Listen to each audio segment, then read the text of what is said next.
नमस्कार दोस्तों, स्वागत है आपका स्टडी फॉर सिविल सर्विसेज में। फ्री वीडियो के लिए चैनल को तुरंत सब्सक्राइब कर लीजिए और नोटिफिकेशन को जरूर ऑन कर लेना। हमारा फ्री वाला टेलीग्राम ये वाला ग्रुप जरूर से जरूर ज्वाइन कर लीजिएगा। जय हिंद दोस्तों, स्टडी फॉर सिविल सर्विसेज में आप सभी का स्वागत है। मैं हूं आपका एजुकेटर सैयद एहसन। अगर आपको हमारे कोई भी पेड ग्रुप ज्वाइन करने हैं तो इन दोनों नंबर पे प्लीज कॉल कर लीजिए। इसमें आपको पूरी इंफॉर्मेशन मिल जाएगी कि कौन सा कोर्स कब शुरू हो रहा है और उसकी कॉस्ट के बारे में। उसके अलावा फेसबुक, यूट्यूब, इंस्टाग्राम, ट्विटर और व्हाट्सएप पे आप हमको फॉलो कर सकते हैं। सबसे जरूरी जो हमारा फ्री टेलीग्राम ग्रुप है ये जरूर ज्वाइन करिए। इसमें आपको काफी मटेरियल फ्री में मिल जाएगा जिससे आपकी काफी मदद होगी। ठीक है, चलिए फिर आज का शुरू करते हैं। आज का जो आर्टिकल है मेंस के लिए, आज आपको मैं एक ही आर्टिकल पूरे वीडियो में पढ़ाने वाला हूं और उसके थ्रू हम आपको ऐसे GS3 और GS2 तीनों चीजों में ही काफी कुछ कवर करेंगे। पेज नंबर 6 पे है ये आर्टिकल। इसका नाम है लॉस्ट अपॉर्चुनिटी। ये आर्टिकल रिलेट करता है जो रिसेंटली चाबहार पोर्ट पे और जो चाबहार से जाहेदान की रेलवे लाइन बनानी थी भारत, ईरान और अफगानिस्तान को मिलके, उसमें भारत के बगैर ही काम शुरू हो गया है। तो उसके ऊपर ये आर्टिकल था और इसका पूरा एनालिसिस आज हम लोग करेंगे।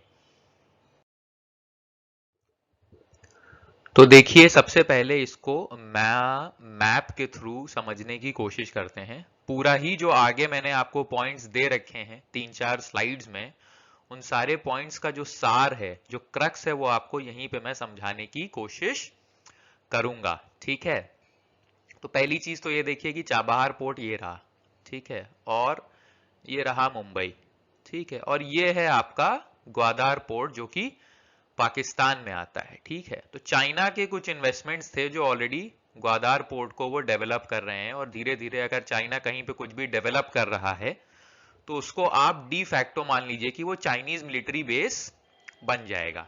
ठीक है, चाबहार पोर्ट में इंडिया और ईरान का समझौता हुआ था इसको डेवलप करने के लिए।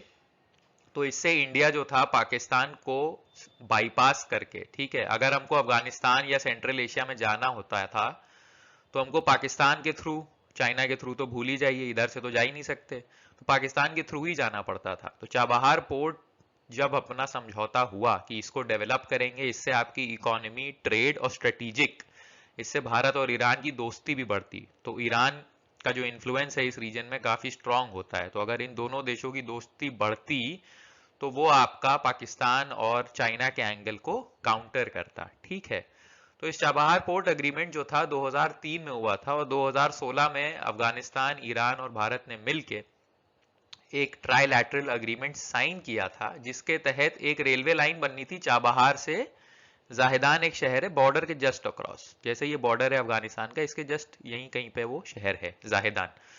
ठीक है, तो अब ये खबर आई है कि इसमें जो रेलवे लाइन तीनों को मिलके बनानी थी वो अब ईरान ने भारत के बगैर बनाना शुरू कर दिया है।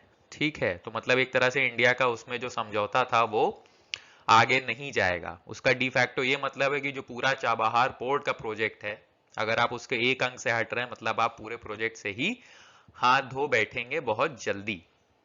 ऑलराइट, तो इसके फिर मैंने आपको कुछ आगे पॉइंट्स लिखे हैं। अब इसमें देखिए, हमारी जो मीडिया दिखाएगी वो इसमें केवल अमेरिका अमेरिका चिल्लाएगी। अब देखिए अमेरिका आसपास कहीं है इस मैप में?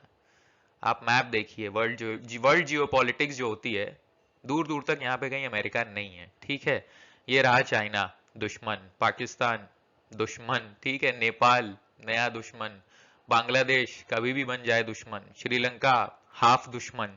ठीक है, और अब ईरान।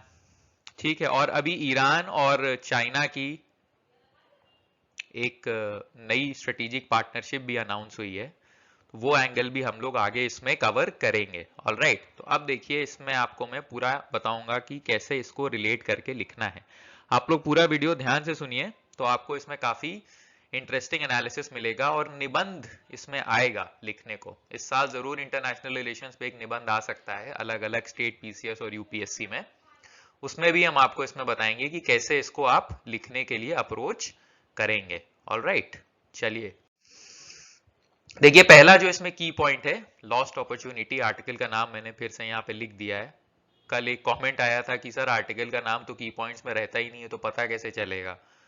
तो एक स्लाइड पहले रहता है, तो आप लोग प्लीज पूरा वीडियो एक बार देखा करिए। मैं हमेशा पहले एक मेंस की स्लाइड बनाता हूँ कि क्या आर्टिकल है।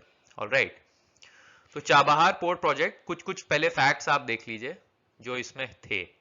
चाबहार पोर्ट प्रोजेक्ट 2003 में साइन हुआ था। Connectivity, energy supplies and trade, तेल, ईरान से हम लोग तेल लेते थे जो रिसेंटली अभी हमने लेना कम या ऑलमोस्ट बंद कर दिया है यूएस प्रेशर के अंडर, क्योंकि यूएस के वहां पे सैंक्शंस लगे हुए हैं, वो भी मैं आपको आगे बताऊंगा। ठीक है, इससे हमारा फायदा क्या था? चाबहार पोर्ट प्रोजेक्ट से हमारा रशिया और सेंट्रल एशिया जो था ना वो एक्सेसिबल हो गया था। रशिया के पास नेचुरल गैस बहुत है, तेल बहुत है, हथियार भी हम लोग उनसे लेते हैं, प्लस हमारा रशिया पुराना दोस्त है। तो अगर एक डायरेक्ट चैनल रशिया का मिल जाता जिसके हमको पाकिस्तान या चाइना के थ्रू ना जाना पड़े, तो बहुत उससे फायदा होता। और सेंट्रल एशिया जो 5 तान कंट्रीज हैं, पाकिस्तान के अलावा भी बहुत सारी तान कंट्रीज हैं, कजाकिस्तान, तुर्कमेनिस्तान, उज्बेकिस्तान, तजिकिस्तान और एक और तान है। 5 तानों कंट्री का आप नाम नीचे लिखिएगा। 2016 में trilateral trade and transit agreement हुआ था इंडिया, ईरान और अफगानिस्तान का। ठीक है, जो अभी रेलवे लाइन से जिसमें इंडिया को पीछे हटना पड़ा है डिले की वजह से, वो इसी में साइन हुआ था कि एक रेलवे लाइन बनाई जाएगी जाहेदान से चाबहार की। उसमें इंडिया को इन्वेस्टमेंट करना था, पर अभी ईरान ने जो है उससे बोला है कि इंडिया ने अपनी तरफ से डिले किया है, तो हम अपनी तरफ से उसको बनाने जा रहे हैं। पर वो अपनी तरफ से नहीं, वो एक्चुअली चाइनीज पैसा आया है। Alright, railway line from Chabahar to Zahedan. So ये कुछ फैक्ट्स थे। ऑलराइट, अब हम अगली स्लाइड में देखते हैं कि जो हुआ वो क्यों हुआ। ऑलराइट, पहली चीज तो देखिए US sanctions on Iran. Iran के पास सपोजिडली न्यूक्लियर वेपन है।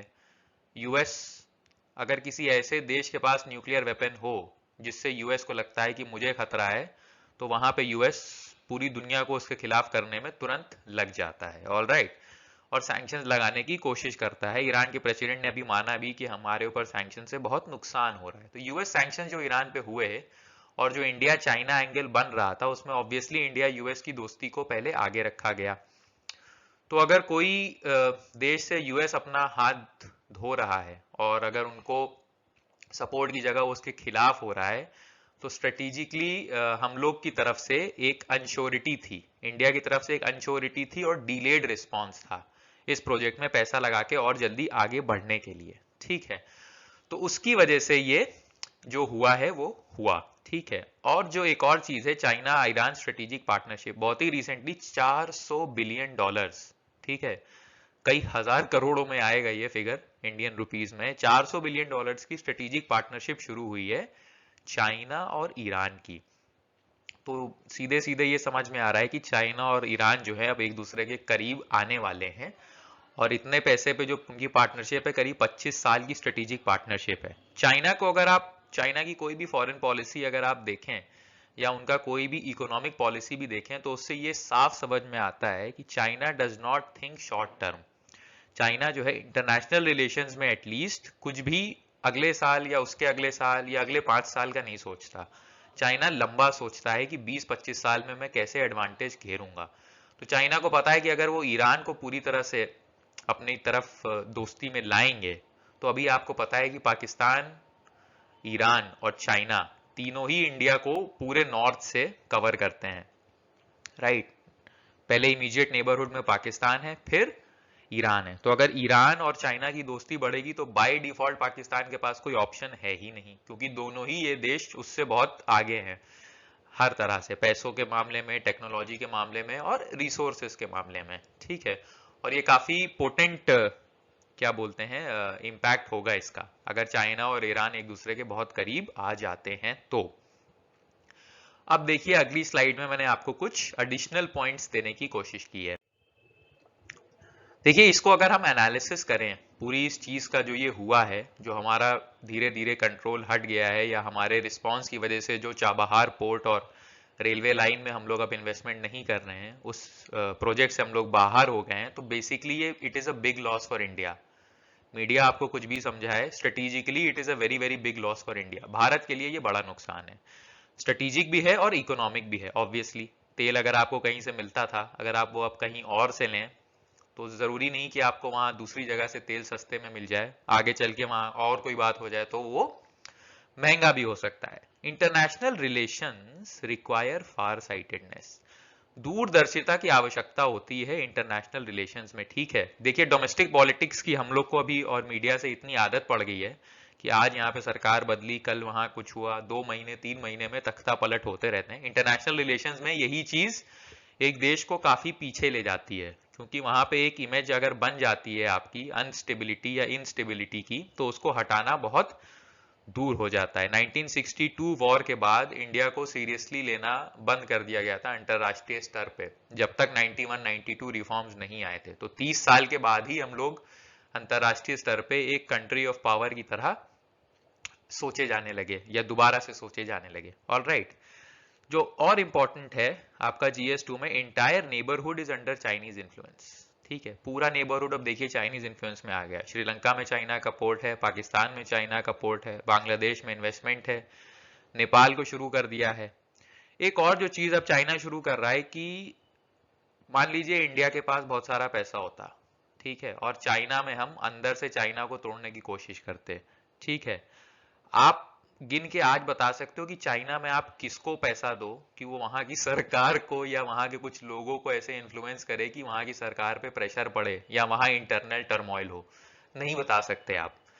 लेकिन अगर वही चीज चाइना करे, चाइना के पास पैसा है, चाइना अगर चाहे कि हम इंडिया में इंटरनल टर्मोइल लगाएं, तो चाइना के पास देखिए कितने ऑप्शन है। Kashmiri separatist, north east insurgency, Maoist, ठीक है। और आज ही खबर आई है कि अयोध्या में बुद्धिस्ट मॉन्क्स बैठ गए हैं फास्टिंग पे, कि अयोध्या जो है वो एक्चुअली बुद्धिस्ट साइट है, ठीक है, और वहां पे टेम्पल कंस्ट्रक्शन नहीं होना चाहिए। तो ये बेसिकली प्रेशर टैक्टिक्स होती हैं एक देश को अंदर से टर्मोइल करने के लिए। और अगर इंटरनली अगर किसी देश में थोड़ा सा भी टर्मोइल हो जाता है तो उसको रिवर्स करना बहुत मुश्किल होता है। जैसे अभी आप यूएस में देख रहे हैं लगातार डोनाल्ड ट्रंप की रेटिंग डाउन जा रही है। ऑल राइट, एक जो बड़ा एस्पेक्ट है कि अगर इंडिया चाइना के कुछ बीच में होता है तो भारतीय मीडिया जो है यूएस की सबमरीन और यूएस के एयरक्राफ्ट कैरियर और उनके पास कितने जहाज हैं वो बताने लग जाता है। तो एक चीज जो हमको ध्यान देनी है कि पहली बात, US is far away and in political turmoil, ठीक है। यूएस जो है देखिए वियतनाम में घुस के वियतनाम को तो हरा नहीं पाया था, ठीक है। डिसाइसिव वॉर यूएस ने आज तक कोई नहीं जीती है, और ऐतिहासिक रूप पे आज तक ये देखा गया है कि यूएस के साथ कंप्लीट दोस्ती करके किसी देश का कंप्लीट फायदा आज तक नहीं हुआ है, सिर्फ इजराइल को छोड़ के, जो भी उसमें एक्चुअली उल्टा है, Israel has upper hand on US, क्योंकि उसमें भी यूएस का फायदा ज्यादा है। दूसरी चीज जो उसमें देखी गई है कि यूएस में अभी पॉलिटिकल टर्मोइल है। देखिए आप एक चीज मानिए, अगर डोनाल्ड ट्रंप दोबारा से राष्ट्रपति बने, ठीक है, और उन्होंने थोड़ी सी भी अपनी पॉलिसी चेंज कर दी, उसके बाद वो अपनी इकोनॉमी पे फोकस करने लग गए, अमेरिकन पे फोकस करने लग गए। और यूएस की जो इकोनॉमी है वो वहां के सीईओ चलाते हैं, वहां पे पूरे बिजनेसमैन का जो कंट्रोल है वो सबसे ज्यादा होता है, ओके। तो वहां के जो भी इन्वेस्टमेंट है चाइना में, जैसे एप्पल का फोन बनता है, तो वो वहां के सीईओ अल्टीमेटली अपनी सरकार पे प्रेशर डाल के चाइनीज इन्वेस्टमेंट से नहीं हटेंगे, वो सिर्फ बातें करेंगे। फिलहाल डीले कर रहे हैं और डोनाल्ड ट्रंप चाइना को यूज कर रहे हैं इलेक्शन जीतने के लिए फिलहाल। और बाई चांस डोनाल्ड ट्रंप हार गए और जो बाइडेन आ गए, तो उन्होंने तो ऑलरेडी अपना स्टांस काफी क्लियर कर रखा है इस मामले में कि वो इंडिया के इंटरनल जो अफेयर्स हैं, कश्मीर इन्फ्लुएंस और CEA NRC, उसके वो ऑलरेडी खिलाफ हैं। तो अगर मान लीजिए अमेरिका का राष्ट्रपति ये बोल दे किसी दिन कि भारत में ह्यूमन राइट्स के खिलाफ कुछ हो रहा है और इसमें इंटरनेशनल जांच होनी चाहिए या कोई इस तरह से, तब हम लोग क्या करेंगे? जैसे अभी हमने चाइना के एप्स बैन किए हैं, क्या फिर आप गूगल, व्हाट्सएप, इंस्टाग्राम और फेसबुक को आप इंडिया में बैन करोगे? तो यहाँ पे आपका काम ही नहीं चलेगा। आपके सारे जो यूथ एम्प्लॉयड हैं वो सब अनएम्प्लॉय हो जाएंगे बिना गूगल के। और अभी अभी गूगल से इन्वेस्टमेंट की बात आई है, कितने हजार करोड़ गूगल इंडिया में इन्वेस्ट करने जा रहा है। तो जो फार साइटेडनेस वाली बात है वो मैं आपको यहाँ एक्सप्लेन करना चाह रहा हूँ कि फार साइटेडनेस चाहिए आपको सभी लोगों को अपना दोस्त बनाने की और साथ में लेके चलने की कैपेसिटी होनी चाहिए। तीसरी चीज जो है, तो इसका सार ये निकला कि यूएस पे ओवर डिपेंडेंस किसी भी देश के लिए अच्छी नहीं है, और हमारे लिए तो खास करके, क्योंकि एक तो वहाँ की डोमेस्टिक पॉलिटिक्स प्लस वहाँ के जो डोनाल्ड ट्रम्प साहब हैं वो सबसे बड़े बड़बोले हैं एक तरह से। आज वो कुछ बोलेंगे, कल उनको कोई और कुछ समझा देगा, तो वो कंप्लीटली चाइना के फेवर में भी जा सकते हैं। और एक्चुअली जो पुतिन साहब हैं और चाइनीज जी जिनपिंग हैं, ये दोनों ही इन अ वे चाहते हैं कि डोनाल्ड ट्रंप यूएस के राष्ट्रपति बने रहें, और इंडिया भी यही चाहता है। तो अगर तीनों देश चाहते हैं कि डोनाल्ड ट्रंप ही राष्ट्रपति बने रहें, मतलब तीनों का कुछ फायदा है ना उससे, तभी तो चाह रहे हैं। मतलब वो स्टेटस को मेंटेन रहेगा, जितना यूएस ने अभी तक साथ दिया है या नहीं दिया है बस उतना ही रहेगा, उससे ज्यादा उम्मीद करना सही नहीं है। एक कहावत है कि it is the enemy you know is better than the enemy you do not know. ठीक है, तो जो बाइडेन अगर आ गए, उन्होंने यूएस की पॉलिसीज चेंज कर दी, तो रशिया, चाइना, इंडिया तीनों को नुकसान हो सकता है। अभी उन तीनों को पता है कि डोनाल्ड ट्रंप को कैसे हैंडल करना है, राइट। और इसीलिए जो जी जिनपिंग और पुतिन है, ये एक दूसरे की पावर जब बढ़ती है तो एक दूसरे के खिलाफ कुछ बोलते नहीं है। अभी पुतिन ने बोला मैं 2036 तक राष्ट्रपति रहूंगा, कुछ कुछ दुनिया से लोगों ने उठाया प्रो डेमोक्रेसी, लेकिन जी जिनपिंग कुछ नहीं बोले, क्योंकि वो पुतिन को जानते हैं। जी जिनपिंग को जिंदगी भर रहना है वहां का प्रीमियर चाइना का। पुतिन भी अगर बना रहेगा तो दोनों की अंडरस्टैंडिंग बनी रहेगी, राइट। तीसरा इंसान घुसे ही क्यों। एक और जो एंगल है, चाइना ईरान पाकिस्तान एंगल, ठीक है। This is also a very very important angle जो अब बन जाएगा, जो मैंने आपको मैप में समझाया था। This will cause long term problems for India. तो आपको क्या समझ में आया? अगर ऐसे लिखने को आए तो आपको यही पूरी चीज लिखनी है जो मैंने आपको इस स्लाइड में बताई है। तो इस स्लाइड को प्लीज एक बार फिर से सुनिएगा, अपने पॉइंट्स लिखने की कोशिश करिएगा। ऑल राइट, कमेंट्स में भी अगर आपको एक्स्ट्रा पॉइंट्स अगर इसमें कुछ लगे कि और क्या क्या पॉइंट्स यूएस एंगल को लेके आप लिख सकते हैं, तो आप उसको लिखिएगा। It will be a good interaction with everyone. चलिए, आंसर राइटिंग में सबसे पहले तो है Chabahar port is essential for India to counter China in the neighbourhood. ठीक है, जो अभी मैंने पढ़ाया उसमें आप इसको आसानी से लिख सकते हैं। ऐसे के लिए देखिए, ऐसे में आपको 600 वर्ड में लिखना है। International relations are run by pragmatic approach and long term strategy. ठीक है, ये यूपी पीसीएस के हिसाब से मैंने 600 वर्ड बोला है। अगर आप लोग चाहें तो इसको यूपीएससी पैटर्न 1200 वर्ड में भी लिखने की कोशिश कर सकते हैं। अंतरराष्ट्रीय संबंध व्यवहारिक दृष्टिकोण और दूरदर्शिता द्वारा चलाए जाते हैं। इस पे अगर आप निबंध लिखेंगे तो इसमें आपको पूरा एंगल, देखिए निबंध का जो टॉपिक होगा वो चाबहार वर्ड यूज करके या इंडिया ईरान ऐसे नहीं आएगा, वो होलिस्टिक लेवल, बड़े लेवल पे आता है हमेशा। तो आपको पूरा इंटरनेशनल रिलेशंस उससे रिलेट करके आपको लिखना है। फिर आपको उसमें एग्जाम्पल्स देने हैं कि इंडिया के जो अभी नेबरहुड के रिलेशंस खराब हो रहे हैं, इंडिया नेपाल हो गया, इंडिया ईरान हो गया, इंडिया चाइना, इंडिया पाकिस्तान, ठीक है, इंडिया यूएस, इंडिया रशिया, उन सब की जो करंट अफेयर्स में चीजें हो रही हैं और जो ग्लोबल वर्ल्ड ऑर्डर कैसे चेंज हो रहा है, उसमें इंडिया को सेंटर में रख के कि हमारा क्या उससे फर्क पड़ेगा, उसको सेंटर में रख के आपको ये ऐसे अप्रोच करना है। ऑलराइट, लिखने की कोशिश करिएगा। आई होप आप लोग अच्छा लिख पाएंगे। और फिर अब हम लोग कल मिलते हैं दोस्तों। जय हिंद, धन्यवाद।